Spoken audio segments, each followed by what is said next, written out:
Pink Floyd's The Wall is a masterpiece, and I wanted to talk about this movie because this is a movie that is well talked about and documented, but it's also not. This is a DVD, okay? This DVD is out of print and not released by any major studio. And there is no DVD or Blu-ray in print. And in fact, there has never been a Blu-ray of this movie, which is astounding. Because this is legitimately one of the best films, I think, that has ever been made.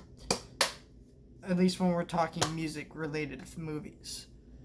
This movie is based on the album by Pink Floyd called The Wall. If you've never heard this album is about the burdens of life and about someone who is trying to commit suicide, but also reflect on the meaning of life and what he's gone through. It's a very dark, disturbed album, but it says a lot about the way people think, society.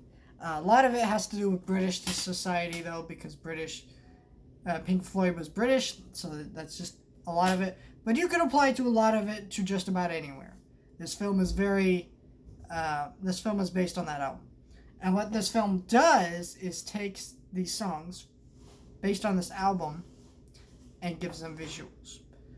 And what's special about that is, a lot of albums that would not work.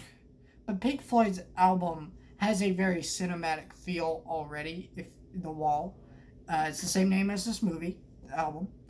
And it very much has this very cinematic feel, so it's like you're watching over an hour-long music video with live-action segments, animated segments, all these different things, and they're explaining to you nothing.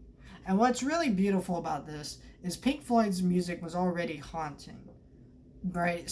Because their album, there was not a single song on that album that sounded the same. A lot of musicians will have music that sounds very similar. When I listen to a Bruce Springsteen song, no matter what album I'm listening to, I understand it's Bruce Springsteen. It sounds like Bruce Springsteen. Pink Floyd's very different. All their albums are very distinct. All their songs on their albums are very distinct. And,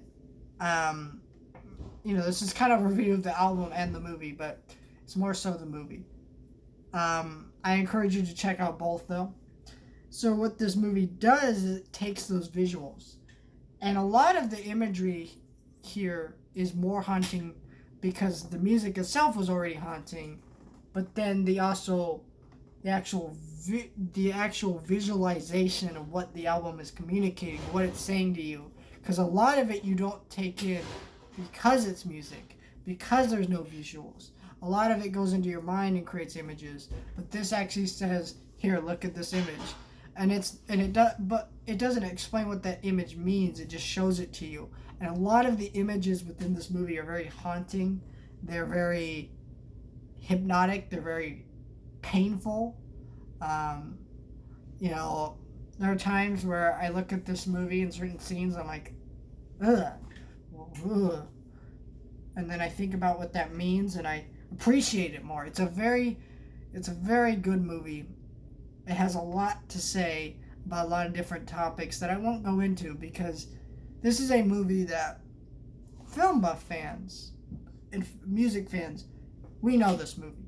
We've seen this movie. But not enough people have seen this movie, and more people should. It's one of the best movies ever made, I think. It's phenomenal. I think it's definitely in the top 100 best movies ever made, if you ask me. Could I be crazy on that? Maybe. But that's how I feel. This movie is a masterpiece, and you should all watch it. So that is my thoughts on Pink Floyd's The Wall.